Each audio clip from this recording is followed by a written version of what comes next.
Ang sarap ng ampaw. Namaste everyone. So today we're going to make sweets for the occasion of Maghi Sankranti. So what is Maghi Sankranti in Nepal?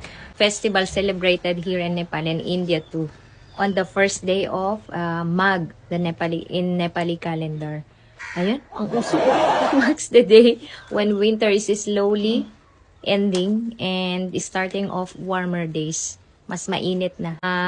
Nepalese usually prepare and eat sweets like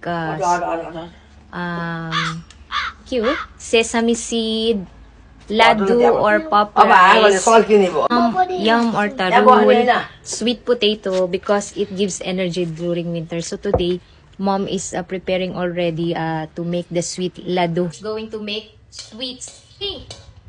Mita. Mita. Mita or para siyang ang tawag dun sa atin sa Pilipinas. Matamis na bao. Ano yung tarul? Tarul पनि आधा हो तरुल अलुवा आधा उसिनी उसिने मात्रै भोलि खाने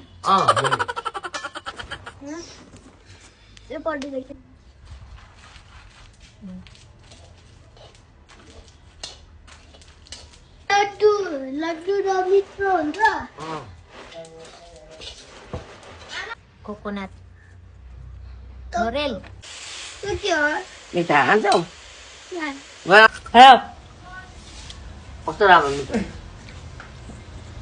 Philippines ba? Matamis na bao.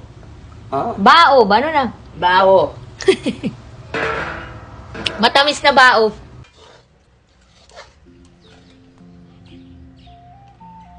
Sesame seed.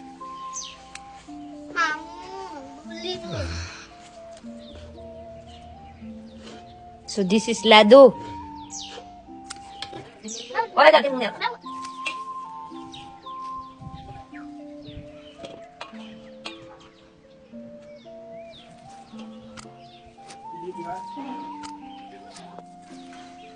कसरी ढल्यो Lado. In Philippines, we call it ampaw.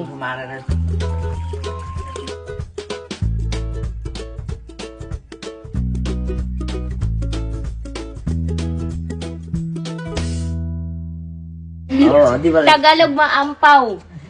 Ano na, mommy? Ampaw. Ampaw. Philippines bahasa. Ampaw. Ampaw. Ampaw. Lado. Laddu.